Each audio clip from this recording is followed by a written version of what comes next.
Hey guys, so I want to show a deck that I'm using to rank up. Some people have been asking me what decks have I been using to climb with. Well, I haven't been playing a lot of ranked. I'm currently undefeated, which means I need to be higher ranked to learn what's going on. But the deck that I'm currently using, I've seen streamers use this deck before in Diamond, and they have really good win rates with it. I made a different variation of this deck, so I will share this deck in the description down below.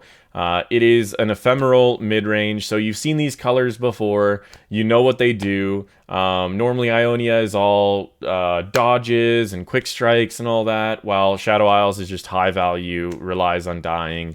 So my goal is to abuse the ephemeral stats. So things that are ephemeral tend to have very, very high stats, and they have cool effects. So what we're doing is the whole deck is relying on the fact that ephemeral cards have very high stats and do cool things. So let's go through it. Inspiring Mentor is just a one cost that gives one of your creatures +1/+1, which is nice to get your Soul Shepards out of kill range, to get your Zeds at least slightly further out of kill range and have quick attack do more damage, and to have your Shadow Assassins be able to block things that are a little bit bigger, that are elusive. Because one of the big meta decks you're going to be dealing with as you're moving up in rank, especially when you get to the high gold, low plat, is a lot of elusive decks.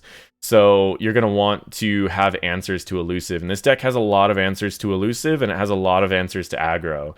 The one thing that it doesn't really answer is control, but our goal is to blow up control before they even get their main tools. So a lot of times I'll do too much damage too early for them to have answers to this deck, which is kind of nice. That being said, Inspiring Mentor is just a great card to buff your stuff, and it's a decent 1/1 blocker against some of the 2/1s that exist in the meta. Black Spear kills off a lot of stuff, and for only 2 mana, especially since there's not a lot of times that you're going to have a 1 cost, which means you'll usually store at least 1 mana. So essentially, this turns into a 1 mana kill a Jinx, 1 mana kill a Yasuo, 1 mana kill a Zed, 1 mana kill a I'm trying to think what else is in the meta right now. Just there, a lot of things have 3 life. So this, Fiora. So this kills so much stuff, and for a lot of times it's just 1 mana because you'll have that 1 mana stored from a previous turn. The only downside is an ally has to die this round, but the whole deck's ephemeral, so a lot of your stuff's gonna die every single turn. Then we have Glimpse Beyond, which is pretty much just kill an ally, draw 2.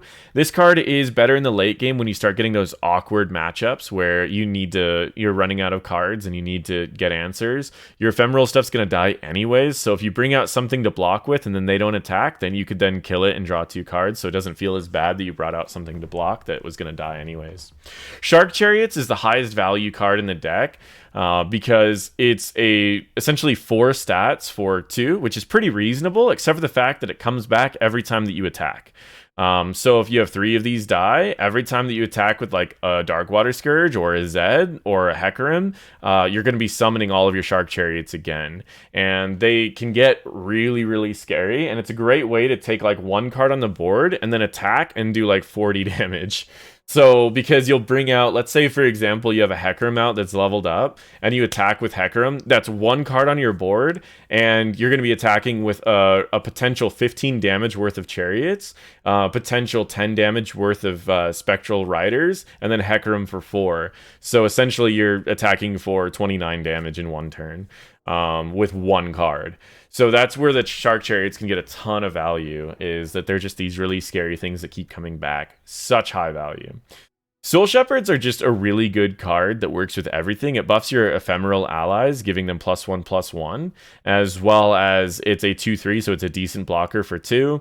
And if you buff it with Inspiring Mentor, then it gets it out of kill range for most of the things that are using to kill, which is really, really nice. So it's a blocker, but it also just does a lot. And again, this takes those turns where you summon a whole bunch of ephemerals and just takes it to another level.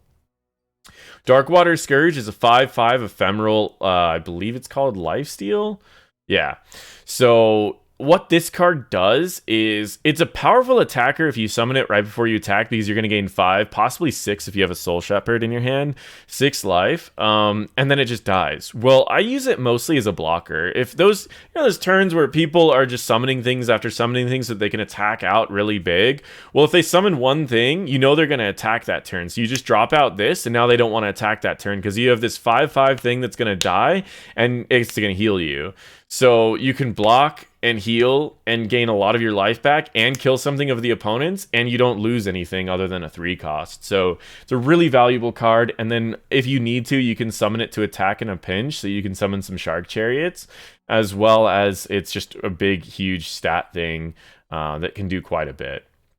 Shadow Assassins just allow you to block elusives. Remember, this deck needs to deal with elusives, and it draws you a card anyways. So overall, it's nice. It also has like that off chance that you can win against control, where they're controlling the board quite a bit. They spend all of their resources to kill something. They bring out like a Braum or something big, and then you just swing a couple times with the Shadow Assassin after you've done a bunch of damage in other ways.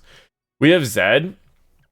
He's going to be summoning an ephemeral unit every time that he attacks, and Zed has his own kind of mini version of protection with quick attack, which means something needs to block him over 4 life and with at least 2 damage, or else he's perfectly fine to keep swinging. He's, again, just a lot of value. Essentially, he brings his own mini Shark Chariot to all of his attacks, even if he didn't have a Shark Chariot, which is kind of nice. We never really are going to be abusing his level up. So if you level him up, he's just getting +1/+1, because we're not going to be using any of this. We don't give him any new keywords, and we're not going to be buffing him in any way other than giving him +1/+1. So we really don't need to worry about that too much. Zed's just a way to speed up the game a little bit and level up Hecarim. We have Grasp of the Undying, pretty much just deals with elusive, kills an elusive creature that's at 3 life, and it also makes it a little bit easier to stay in the game. Also helps with aggro because it kills Jinx and can give you 3 life to keep you alive a little bit longer. Then we have Hecarim. Hecarim's our game ender, but you don't need him to end games. In fact, I recorded this video earlier. I won 2 games, but I didn't really get to use Hecarim in either of the games, so I'm just re-recording it. So I wanted to kind of show how powerful he is when you do attack with him, but you definitely don't need him to close out a game. So how he works is if you attack with 8 enemies, well, firstly, whenever you attack, you summon 2 ephemeral things, which are essentially 2 Shark Chariots, and then you do a decent amount of damage. He also has a lot of health, so he's kind of hard to deal with, and when you level him up, again, it's not really for the stats. It's more of now your ephemeral allies have +2/+0. So you feel like you have to block them, but you also don't want to block them, because if you block an ephemeral target, then they're just going to die anyways. So it's kind of a weird thing where if you swing with a leveled up Hecarim, you're ending the game. It doesn't really matter what else happens. You're just ending the game. But for the most part, he's a great tool to do other stuff with. Then we also have Rasa, the Sunderer. You've seen this in Shadow Isles, how strong this card is. The only thing that this kind of gets countered by is like those 1/1s that when they die, they turn into 4/4s. But at the same time, he's a 7/5. He can deal with a couple 4/4s. You know what I mean? So he's just a really powerful card, and he counters a lot of elusive decks. Because you're likely going to lose your ephemeral stuff when you attack, and so then you just bring him out, and then that'll kill some of the elusive stuff. Vengeance deals with any big units. In mirror matches, you're going to be using it to kill Hecarim. You can kill buffed up Braum, so they use 3 or 4 cards to buff a Braum, and then you just kill a Braum with 1 card, so it's great for card advantage. And these are the cards that kind of change this deck from being some of the other variants of this deck that you've seen. I use Scuttlegeist because a lot of my stuff is going to be dying. This gives me really good blockers and allows me to win in mirror matchups that don't run this card, because I can block things like the Hecarim and do a huge portion of its health. I can block the Zed and do a huge portion of its health. Or actually, I can just kill the Zed in either form. And it's just a great tool. And if you buff up this by even 1 with your 1/1, then you can block a Hecarim and just kill him right off the bat, which is really nice. And then finally, the Harrowing. This is only in like weird grindy matchups where you go against control, they deal with your entire board, you draw this card, and you can end out the game. The downside to this card is that it's very weak in every other matchup, which is why I only put in 1. There are versions of this deck that, some people have probably seen the one turn kill version of this deck where you run 3 board wipes and 3 harrowings, and then you run a bunch of stall spells, and then you bring back essentially 3 Hecarims and I think it's 3 Hecarims and 3 Rasas is that version of the deck. So you essentially kill off everything that they had on the board while also actually I don't think that triggers. I think you actually have to cast it. Yeah, when you play it from your hand. But essentially you get just a really big board that ends the game. And it's a 1-turn kill style, so your Hecarims are just gonna absolutely destroy everything. But with that being said, that is that version of the deck. I like this version because I just feel like I have more control in more situations. That being said, let's get into a ranked game, and I'm going to talk a little bit about the strategy of playing this deck so you guys can rank up. I'm currently in Silver 2. I am undefeated from Silver 4 all the way to Silver 2 using this deck, but I've been playing mostly other game modes, so bear with me. We are going against an Elise deck, and it is just Elise, which means that there's a good chance that it's a... with Noxus in there, it's probably just added spiders. So the first thing you want to do is you want to replace anything that's too high of cost. Your goal is to try to get 1 Soul Shepherd, 1 Black Spear, and if you can get the 1/1, that would be awesome. But if you could draw a Zed, that would be pretty cool too. In this case, we have a Scuttlegeist. It's a rather slow hand, but that's not a big deal. This deck, the Zed's pretty nice. All we would like to make this hand perfect, we just need a 1/1. So he has an Aristocrat, that's fine. We're just going to pass the turn, and we're going to store that 1 mana as spell mana, which I said is something that often happens with Black Spear.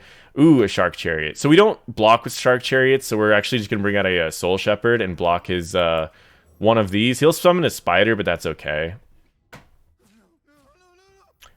I mean, we almost don't care, but he's not going to be doing 2 damage to us with anything, so there's no downside to this.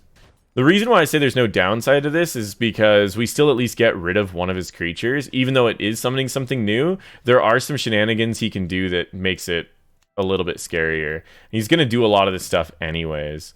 So on this turn, we're going to attack with a Zed, and he'll probably summon an Elise, but that's okay because there should be enough things that are going to die here. So we're going to summon a Zed, and we're going to attack with Zed. He'll likely block with the 1/1, but my hope is to, if he does Elise, he doesn't Elise. Okay. This is actually pretty okay for us. Elise would have been worst case scenario. But, if he would have Elise, then we could have killed it before he attacked the next turn.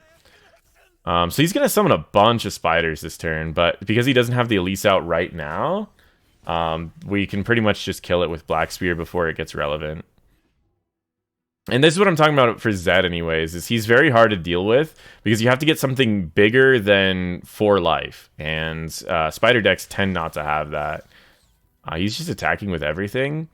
That's fine, except for remember that he has the ability to do 1 damage, and he can summon a Spiderling. That's one of his cards that he has in almost every spider deck, which is why we're not going to attack with anything, or we're not going to block with anything. We can't block with this because it has Fearsome, so we're just going to take this hit.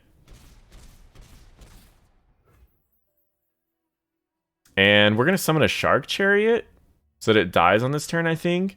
And we can always bring it back next turn, or we'll just draw this turn, get out an elusive. I think that's what we're going to do. We have the mana to use a Black Spear if he summons Elise here. We want to save that mana too.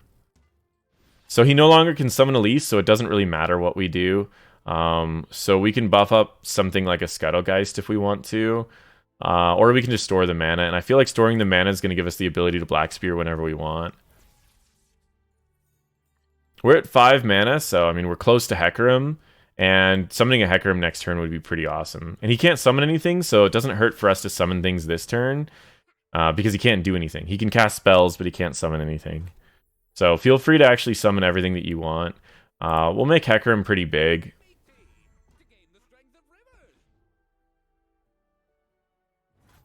Now we're going to want to attack with all of these. Yes, he's going to kill a 1/1 here, but it's not the end of the world for us because we're going to need the space on our board anyways. He can't block the elusive, and this is going to first strike. This is going to be dead anyways. This is going to be dead anyways, and who cares if the 1/1 dies?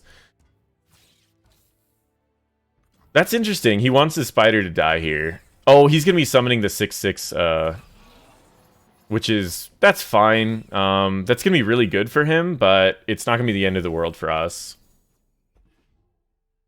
Because we do have a way to kill it if that's like the worst thing that he summons. But that should be what he summons here. Possibly 2. He can summon 2 6/6s.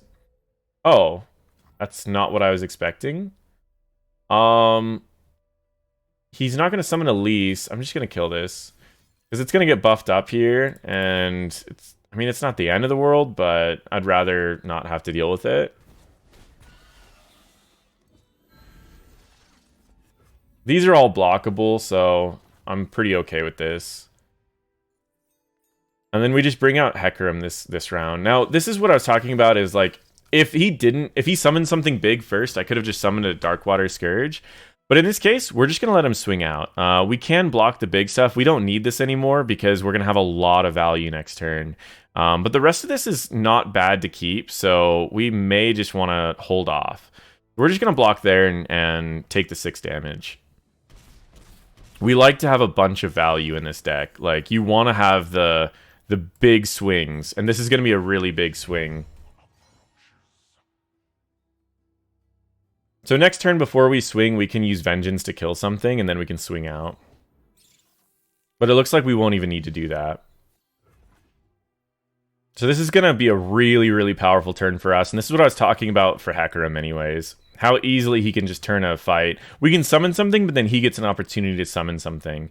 So normally you want to just attack here. However, the only thing that I'm really actually worried about is that he just does a kill card, which he can do anyways, and just kills Hecarim, but I want to try to attack first, and then summon everything, and then if he does a kill card, it's not a big deal. You see this kind of, this swing is really what he needs to look at and go, oh, that's my problem here. So he has to block stuff or else he loses the game, so it's a really difficult turn to deal with. He's going to lose a lot of his creatures, and I'm also going to lose a lot of creatures, but I'll be able to summon these Scuttlegeists for really, really cheap. And I have stored mana, so I can also Vengeance if he summons something big next turn. Because Vengeance is also fast, so we're just going to hit OK on that. We're going to do a good chunk of damage to him, kill off a bunch of his creatures, and then if he summons something big, then we'll deal with it. So again, these will go down to 1 cost, which will be really nice. This is why I like this version of the deck. It's just mid-range, so if we don't end the game in a 1-turn kill, we've got these as backups. So right there, he's buffing his creatures. That's one thing. We can deal with that with 1 Scuttlegeist, but we still need to watch out if he's going to be doing anything bigger, because we want to have that opportunity. We can summon 1 more Scuttlegeist, though, before we Vengeance. And so that's okay. We're going to do another Scuttlegeist.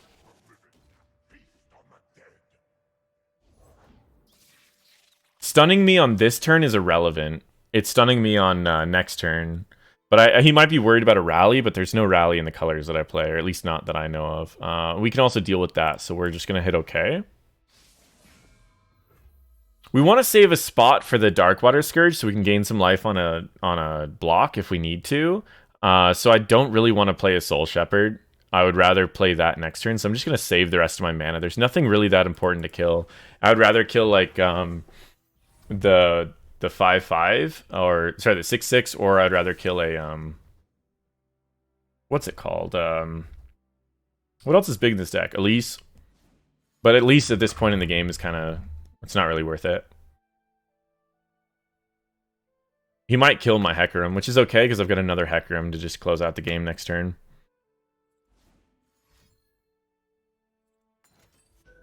Sure. So he's going to use both of those to kill Zed. That's okay. We still end out the game. We'll just let him do it. But after he does that, I should get an opportunity. And if I get an opportunity, I'm going to summon this. This just means that he really can't attack and kill me, no matter what sort of buffs he has. Because all I have to do is block with this first, and I'll gain 6 life, and then I can reposition everything else. One thing's going to die, but that's okay. And look, now we're out of kill range, and it's okay if we summon this now. And we still have the ability to kill, and that's a surrender. So next turn we would have just attacked with Hecarim, and Hecarim would have cleaned out the board. And it would have just done so much damage, because all of those would have been buffed up, and the Shark Chariots and everything else would have been insane. So I'm going to play one more game so you guys can still see the playstyle of this deck. And we'll kind of go from there. So overall, I mean, this is... After you finish all your other stuff, it takes a while to level up, but that's whatever. So we're going to go through one more game. Again, I've still been completely undefeated with this deck so far. It will change when I start going against more decks that are actually structured. This looks like a starter deck, to be completely honest. So unless he's made a lot of adjustments to it, and also seeing 4 different champions makes me think that he doesn't really understand the idea of what's it called? I mean statistics in general, because you add in more things, so you have to go in like too many different directions. So I'm getting rid of Scuttlegeist here. I can save all the rest. This is a great blocker. This is a decent thing to do on offense, and it never hurts to have a Shadow Assassin in your hand. Glimpse Beyond, I'm not a big fan of getting it this early, but it's also not going to hurt either. We're going to start off by buffing up the Zed, because we want to get the Zed out of kill range. Now, I don't think he has a lot in that deck that does 3 damage. I'm trying to remember what's in the Freljord Demacia deck. But it also gives me 4 damage, so he's just a little bit easier. We'll swing for 1, and then we'll pass the turn. He has a spell that goes for 1, or else he would have done that. I'm trying to think of what spells just cost 1, though. Or else it would have automatically passed. Unless that's a setting that you can change, but I don't know. We can use Glimpse Beyond and block, and then sack it if we want to, which is probably what we should do, as silly as this is. Just to give us a turn 2, or we can just save the mana. Oh, he's not attacking, so we'll just save the mana. Now we're on offense here. We're going to want to bring out Zed. And, I mean, unless he has a buff card, he's not going to block. And even if he does block, then... I mean, if we lose our Zed, it's not the end of the world. But let's attack with this. He can block if he has something that can get its health over 5. And he's not going to block, which is going to level up Zed, putting him as a 5/4. And he's also going to make 5/4 copies as well. So, and that's really rough to go down to 11 life on turn 3. Especially against a mid-range deck that can do as much damage as this one can. We're going to simply end the round. We don't want to cast Glimpse Beyond, because our ephemeral target already died. And now for defense, if he summons anything, we're going to summon the Scourge, because I love this card for blocking. Wait, is that a challenger? It is. So he's probably going to... Well, that's not that... He's going to buff it and then kill Zed. So we might want to go for something that's more value, or we might just want to kill it. Killing it's something that might be worth it, because he's playing that for a reason. And it would be inefficient to do this if he's just going to buff that and kill it anyway. So I'm just going to kill this now.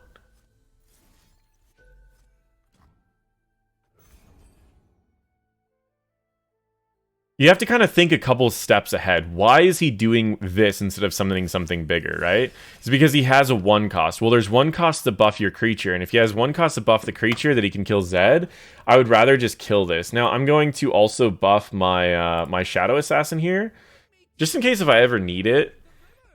But I probably won't need it anytime soon. But that also taps me out, but I don't think he was doing anything anyways.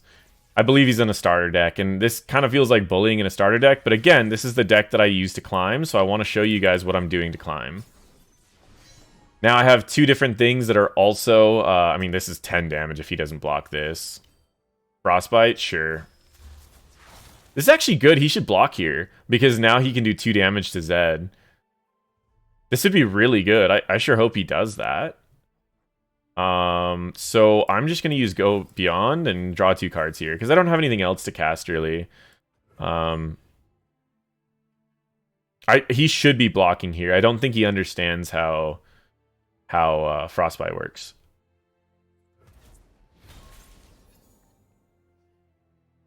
He could get 2 free damage on my creature. That's unfortunate. Unfortunate for him. It's a misplay on his part. And when we're trying to rank up, the secondary thing you should be doing is trying to improve, because when you start reaching platinum, you're going to hit a wall if you haven't improved. We don't want you guys to be hitting walls. Like, I don't want to hit a wall either. So it's unfortunate when people make misplays that are like almost that much of a misplay, because you want to be learning from it. But I don't know why this guy's playing ranked, unless the bug happened. And then if the bug happened, then I'm going to go back and play 1 more game so that we're in ranked. Because I feel like this is like really bullying at this point. So Lux, you cast 6 mana spells, and then she flips over and she gets pretty scary. As far as that goes, I mean, this is only recalling allies. Because she summoned something, it makes me feel like she's going to attack. So normally I would summon a Darkwater as a blocker, which, to be honest, I have nothing else that I can do this turn. I might as well summon it anyways.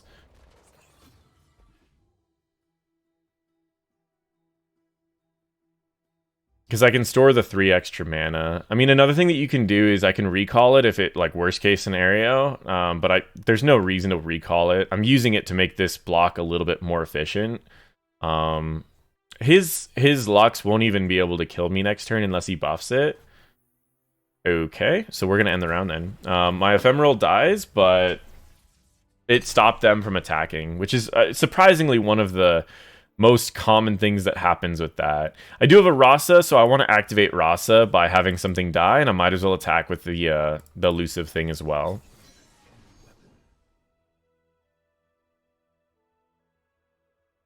So that's 3 damage that goes through for free. That's one more thing that's going to die, which is going to trigger Rasa. And then Barrier already ended, which means that if Lux tries to block, then she just dies, and I keep my Zed. So again, now I think this is a better video for it because you've seen the deck just function with just getting a Zed and keeping a Zed on the board, and you've also seen the deck function with a Hecarim. And both of those are very, very valuable. It doesn't matter which creature he blocks, but this is the real one if he wanted to actually block the real one. And then I just Rasa here. So he'll block, and then it goes to his priority. When it goes to his priority, then he might summon something, and then Rasa kills both, and then he surrenders. And that's essentially what's going to happen.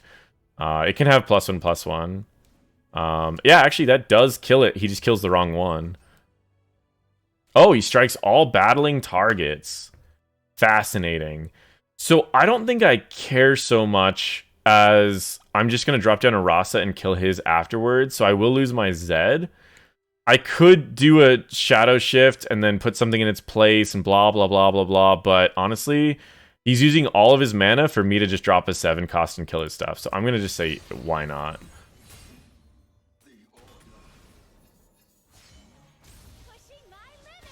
He's creating a fleeting Final Spark. I don't remember what Final Spark does, but 4 damage to an enemy unit. I mean, Rasa survives, and he'll cast it first. So he's using it on that. That's fine. We're going to let that happen, and then we're going to summon Rasa. So he used all of his mana, and this is going to show you why Rasa is so powerful, too. And he should just forfeit here. I mean, unless he has a Tryndamere. Wait, what just happened? Why do I have... Oh, I already had those Zeds in my hand. Yeah, so me bringing back a Zed would have been, like, so inefficient.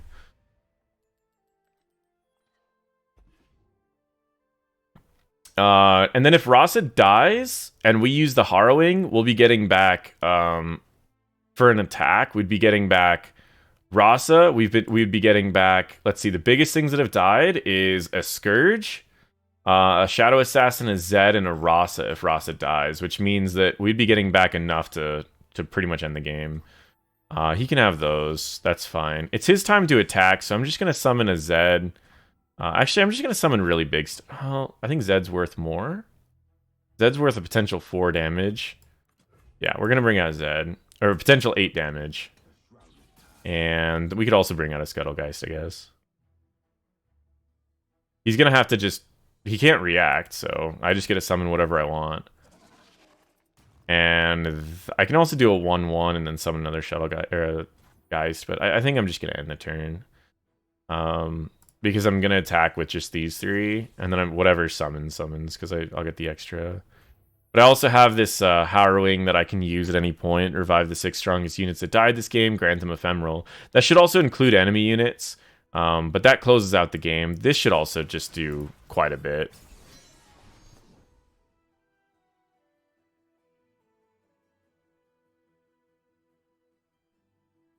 And this is kind of another reason why in the future I'll probably do videos against AI on decks that are lower tier. Because I want to show... Again, that's not going to kill it. But I want to show these decks without these videos going to like 40 minutes. I mean, this one's only 30 minutes. It's a faster deck. But if I'm showing like a low tier control deck, okay. This is actually pretty smart of him. He's gonna take some damage, but he's actually getting damage on my unit. So if he can do another like judgment next time that it's my turn to attack, this is actually a good position for him to put it in. For being on a starter deck and making some mistakes, he's actually playing some things out really well. So we're gonna bring out, because we're gonna be bringing out so much stuff. I think we're gonna buff this up and then bring out another Geist. There's no point in doing damage to Garen because it's just going to come back. But if we block it with a 5/5 or 6/6, then or a 5/1, then it'll at least feel a little better. There's no reason to cast any of the rest of these cards, so we'll just let him go. We want to kill off our 1/1s to make this a little easier. We actually want to kill off everything if we're going to do a Harrowing. Because everything's ephemeral in the Harrowing, you always want to do it on an attack phase.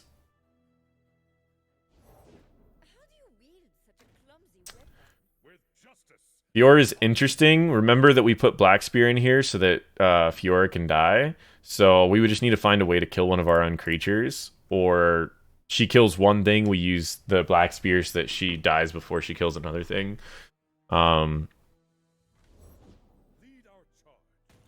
Okay, so their stuff's getting pretty big. That's okay. We have a full board of blockers.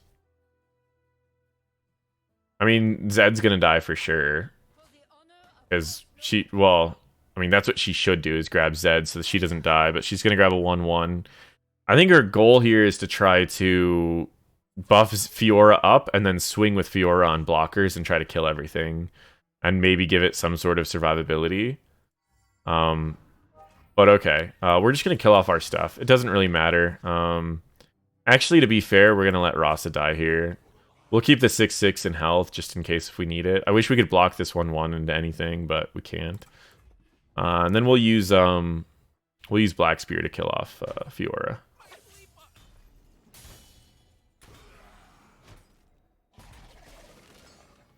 And there we go. I mean, he can use Barrier or something if he wants to kill it, but... or wants to save it, but he loses next turn to the Harrowing. And the Harrowing's used against decks like this, where it's just going really, really slow, and you just need to like close out a game. There's nothing else that I really need to summon here. It's just going to fill up my board with stuff that I don't need, and I want to have the Harrowing go out. So, unfortunately, I wish I could have killed this 1/1. That's my biggest like downside, I guess, but... I mean, I could draw a card and try to get a Hecarim and end with that. Oh, he surrendered. I feel bad that I was trying to talk about that, and it felt like I was slow playing. So, I actually do feel bad about that. But, the Harrowing would have summoned 3 things, because I had 3 things on the board. So, and it would have summoned a Rasa, it would have summoned a Scuttlegeist, and then one of the ephemeral things, most likely. Or maybe a Garen. It probably would have been a Garen and a Rasa. So that's it, guys. This is the deck. This is the deck that I've been using to rank up with. It's super easy to rank up with. You just need to be willing to take some hits so you can keep the things that are high value, like Zed, for example. Like, you don't want to block with a Zed. You always want to make sure that you're attacking so that he's got a lot of value on the board. And then same thing with the other thing too. It's what's it called? Wait a second. Did they actually do this really? So delete is on the right side here, but then if you go to play, where is it? Edit's on the right side. That's infuriating. They should have edit. They should make sure that delete and edit are on the same sides. So you always press this to edit. I don't want to accidentally delete my deck. So again, like, you don't want to block with your Soul Shepards too often because you don't want them to die. You don't want to block with your Shadow Assassins too often because you don't want them to die. And your Zeds. And especially like Hecarim and stuff. Like anything that's going to be spawning you more value the longer it's out, you don't really want to block with. So accepting that you're going to take some damage is going to be key to ranking up with this deck, especially since you have ways to gain life back with your Scourges, your Grasps, and then like Harrowing and stuff. And then board wipes, I mean, Harrowing's there to answer that. Scuttlgeists can also be a great tool after a board wipe because they should cost like 0. And then Vengeance, just try to hold on to this card as long as possible and use it to kill off whatever is really high value. But that's essentially how this deck runs. I mean, I've been seeing people with up to 80% win rates with it. I'm currently still at 100%. But again, that's probably until I'm going to get to around gold or plat when I'll start seeing higher loss rates. So I just wanted to share this deck with everyone and give you guys an idea of what deck I'm running when I'm trying to move up in rank. But you guys don't have to run this deck. It's also relatively budget. You start with 2 Zeds. If you get either a Hecarim or a Zed in a pack, I would recommend building it because it's only going to take 3 champ wild cards, and that's like, I don't know, a couple bucks. I think it's like $10 or something, and then you guys can build the rest. The rest of the deck, you should have all the cards for it, and you can run it without the Harrowing if you want to. You can run it without the I wouldn't run it without the Rasas, but you can run it without the Harrowing. Same thing, there are variations of this deck without Scuttlgeist, which you can run, but I just personally like this version. Scuttlgeist is only a rare, so it's not the end of the world. But I like this version because it feels more like I have answers to everything rather than just crossing my fingers and seeing if I get all the pieces to 1-turn kill. So that's why I like it. I've been able to answer nearly every deck that I've faced if I play right and if the enemies make mistakes. But an enemy that plays right and draws right in elusive is gonna be very difficult to deal with. You need to make sure you're killing the right cards and getting really good use out of your scourges. The other thing is like the decks that you play against that have like that sacrifice their stuff and bring these out in the 4/4s and all that.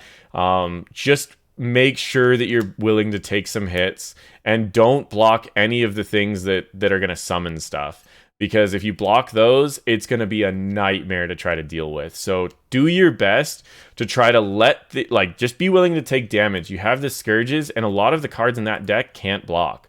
So if you keep attacking and gaining your life back, and then just blocking the things that you can block, anything big, then it's going to feel a lot better. That's the strategies on this deck. It works really well in the current meta, and it's a great deck to carry with because, I mean, you can see games are like 10 minutes long. Possibly shorter if I wasn't talking to you guys. But yeah, let me know what you guys think in the comments below. Let me know if you've been playing something like this deck. And if you're wondering about what counters this deck, I would say playing elusive really well is the easiest way. But we will see a lot more counter picks as the game goes on. I think that primarily when most card games, control beats mid-range, mid-range beats aggro, and aggro beats control. And then combo is just depending on speed. This is a mid-range deck, so you should lose to control. It's faster because of like the Shark Chariots. If you get a perfect hand where you're dropping a Shark Chariot into a Zed, and then you're attacking with 3 things every turn, that's pretty insane. But most of the time, control should beat this once we've gotten the meta discovered and figured out what are the stronger control decks. But yeah, overall, I think this is a really fun deck to play, and it gets a lot of value. Just get really creative with how you're going to use everything and try it out. Let me know what you guys think in the comments below, and as always, feel free to check out any of my other videos.